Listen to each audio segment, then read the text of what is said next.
Yeah, man, I told y'all. It's time to wake up from your spiritual slumber. Staying like a Christian. I said I stand like a Christian. Talk like a... What's going on, y'all? Calibur Crats. This is the church's Blue Collar Joe. I'm not wearing a shirt because I got a brand new tattoo. Check the Instagram. But me and Preacher have done a full sweep of outside and inside, and there's no sign of Yellow Belly Deacon, or Dylan now. Brother Dylan, whatever he's calling himself. I'm calling him Yellow Belly. And Strongman TJ. It's bad blood time. You know, it's a little different this time. You got me and Preach calling it.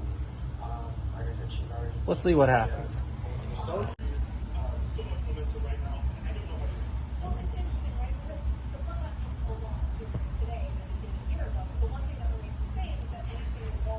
What are you doing?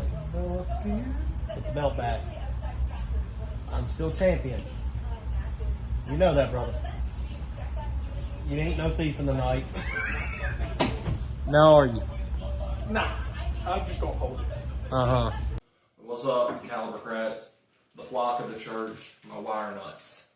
I am here with Preacher Man RB, the 1/3 of the church faction. I'm having to watch where I put the belt. We mic'd up. I'm mic'd up for once instead of having to use my phone mic, which is new for me. Pumpkin? No.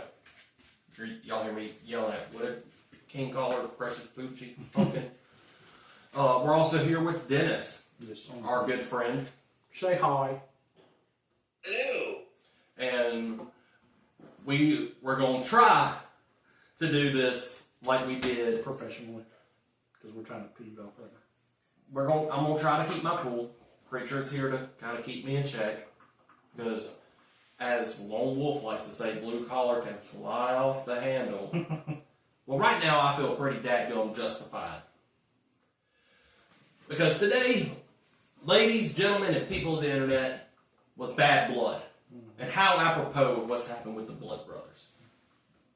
Yep. Dennis, you missed the first couple matches, correct?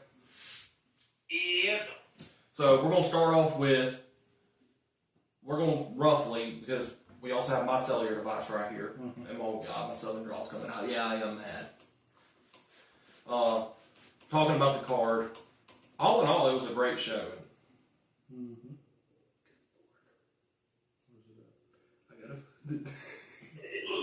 So, first up, the opening match, in my opinion, with all this, at the start of the show, I said it should have main evented. What happened with the main event? I'm cool with it being the opener. And that was CM Punk and McIntyre inside Hell in a Cell. My chest is bleeding. I'm still mad I missed that. There was a lot of references to the IWC, which is, for those who don't know, stands for the Internet Wrestling Community. And that being that this isn't going to be a 5-star classic, clearly a reference to Dave Meltzer, who is very heavy on his opinions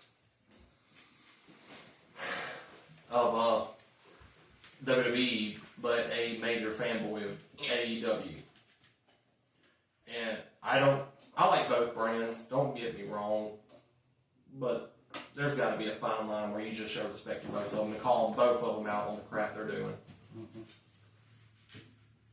And one of the things that surprised me was the amount of blood that McIntyre was losing. One of the highlights for me was seeing what Punk had to do to put MJF away in their dog collar match, was wrapping the chain around his knee and doing the GTS. But, Preach, give some of your thoughts. I like the match. It was bloody and stuff. And I like how, like you said, the chain, but I was pretty glad with the overall outcome with Punk winning. So. Dennis, you can go off what we said. Do you think this would be a match that will wind up being considered a classic in later years? Oh, absolutely. I just need to watch it later. Next was Nia Jax versus Bayley for the WWE Women's Championship. Every card's going to have its sleeper match, or one that you really don't you could go either way with. But the one thing I want to call out is WWE shot themselves in the foot. While Bayley was making her entrance, they panned to the what are those seats with the where they had the press box. Press boxes, thank you. And you see Rikishi. He's kind of hard to miss. He takes up 2 of our lawn chairs. Our lawn chairs. These are office chairs, ladies and gentlemen. We're just Scott County. I claim Scott County. I claim Rankin County. But you see Jimmy Uso wearing his No Yeet shirt, which was a giveaway for something later to come. Yep. All in all, it was a good match. It wasn't one of their best. You know, NXT Brooklyn 2 was, in my opinion, one of their better matches still. But the Tiffany tees, they should have pulled the trigger, in my opinion. Yep, if they would have pulled the trigger, maybe we wouldn't have been tied for last. Well, we still would have, knowing our luck. Yeah. But all in all, it was a great match. It was fun to see why these two have such good chemistry, considering this is like their 9th or 10th match together. Nia did some spots that I thought were risky. Again, just to give you a little bit of insight into Blue Collar Joe is I have some training in professional wrestling, and there were some of them spots personally I would not have taken because they looked too risky to take with how Nia's track record is. Justin, what did you think about them reigniting the Nia Jax Bayley feud for Bad Blood? Well, again, I missed that one, and I've been I'll admit I haven't been following the Raw, SmackDown, etc. for a hot minute. But I'm always down to see people kicking the shit out of each other, which is kind of the thing here. Yeah. Hey, Dennis, check your DMs right quick. Okay. You see it? My bad. You're good. Next was Priest Balor. That match. That one I actually have opinions on. Because I actually saw that one. But yeah, I liked it. I liked how everything made sense. They played into Priest being the bigger guy and Balor selling. But can we all three just agree? What in the world did he have on his head? It looked like a tube sock. Dennis? I agree with the tube sock thing, but I did notice one thing I noticed. I don't know if this was a botch or if it was from his leg actually giving out like the. I don't know if this was Cole that said this, but when Balor went to stomp on Priest the one time, it looked like they slipped. It really did, and I like the way they recovered from that. It probably wasn't a flat-out botch. It was probably just a miscommunication more than anything. Yeah, probably. But they did make a good recovery from that. Now, I've told Preacher this, and I've told Dennis this as well. Personally, I feel like that one should have had the street fight stipulation. I felt like the feud called for it, considering the level of storytelling being used, personally. But I feel like that's the match that was underrated for the night. After that, it was the Shark Cage match. I'm just going to call it that because I'm not saying Liv Morgan versus Rhea Ripley with Dirty Dom in a shark cage. That's just too long. I'm just going to say it was the shark cage match with Liv and Rhea. Oh, Dom was hilarious. Oh, Dom. Dom was hilarious. So, just to give y'all a little bit of insight, go ahead, Dennis. No, you go ahead. That cage is about the size of a grain elevator at these grain mills that I work at. And I'm over here laughing because I'm used to that kind of confined space. Meanwhile, Preach was over here going, nope, Do heights. Or confined spaces. But, Dennis, you were going to say something now? I'm sorry, the only I remember was Rhea whacking Dom like a pinata, and that's the one thing that sticks with me. All in all, it was a good match in my opinion. Raquel coming back, that was good. Yeah. It was. Oh. It's the pinata scene that stuck in my head. Do you think if Rhea would have kept hitting him hair gel and mommy and daddy issues would have fell out? Maybe. Look, I'm trying to be positive. Yeah. All right, next is Probably. Well, before we get to the final match, there's a couple things I want to discuss, and the first off being this Crown Jewel Championship. It's he hates it, but it's decent. it looks like you stacked two of our belts. Ooh, that's upside down. Oh well. It looks like you stacked two of our belts on top of each other, in my opinion, and I don't see the point of. All right, we're gonna have our two world champions of both men and women fight each other for a belt that makes no sense. I don't feel like this Crown Jewel belt's gonna hold any long term or anything of note or importance. That's just me. But the other thing I wanted to discuss was something I am giddy about. And it's the only highlight of tonight for me, besides the Punk McIntyre Hell in a Cell. And that is the fact that we are getting the Motor City Machine Guns in WWE. Also, Goldberg and his little thing with Gunther was pretty good too. Oh yes, the Gunther Goldberg incident. They teasing that up. So Personally, I think Goldberg is mature enough now that he will willingly put Gunther over. He does not need another world championship. So personally, I would love to see him put Gunther over. I would like to see Goldberg. Yeah. To be honest with you. It wouldn't be bad, but I don't want to see it to Gunther. Sammy, yeah. But Gunther, if you want to build him as a long-term heel that you can build feuds around for years to come, let him beat Goldberg. But main event. Me and Joe were streaming at the TV the whole time. Yeah. Cody Rhodes Bloodline came out first.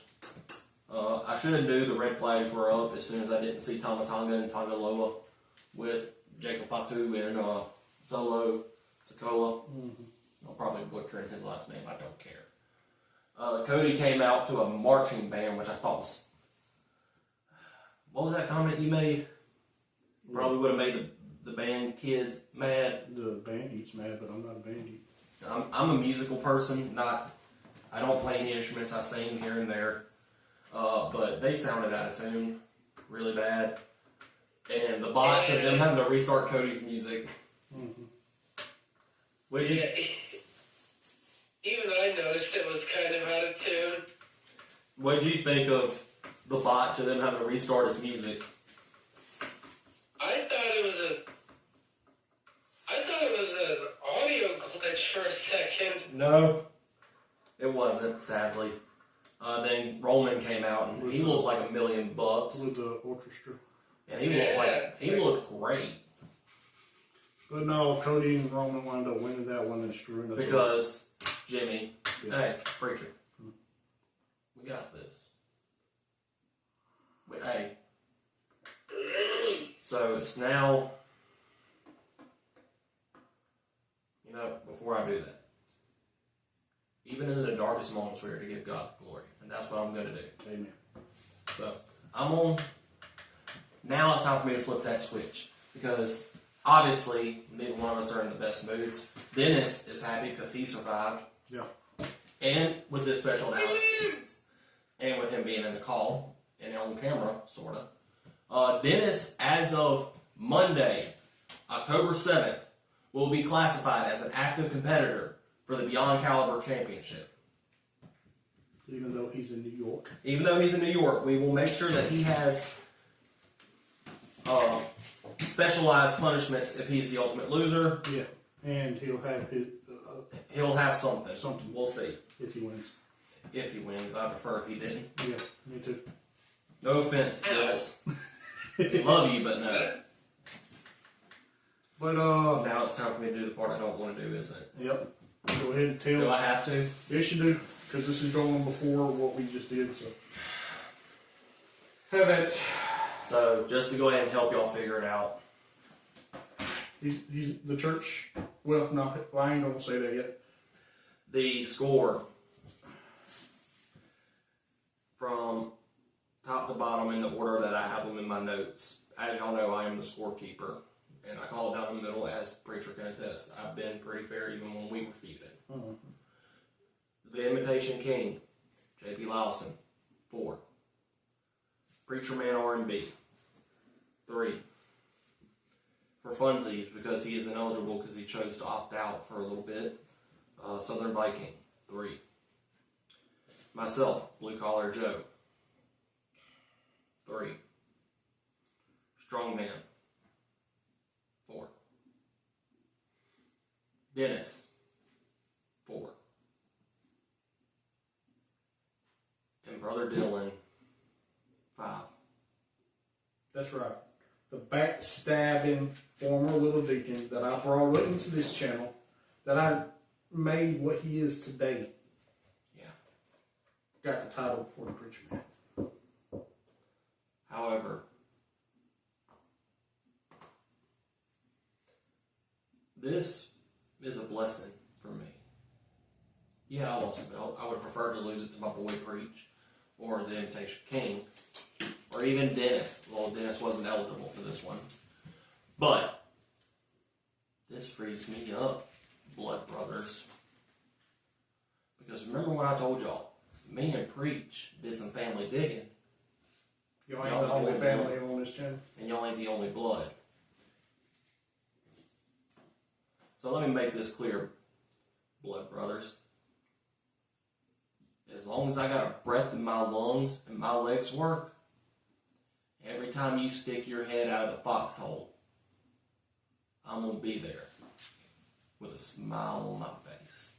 And I'm going to say this, as I got word from the executive, the chairwoman, Lady Skynick, the only way little Dylan, Brother Dylan, gets this, He has to come and get it. he has to come and get it, and he has to hand over a beta. Yep. Sounds fair to me. So, with that being said, the next video will be me and Preacher deciding who the ultimate loser is. Yeah, that's coming up next. You better be glad I'm a part of the church now, because there's some words I want to say. But with that being said, also in the middle of this, don't forget that there will be another video coming out of the recap of Voyage to Erebus Session 6. Yes, sir. Recap. That's going to be different this time. Instead of it being him and JP, it'll be me and Rob. Mm-hmm. So, keep an eye out. And all God's people said, Amen.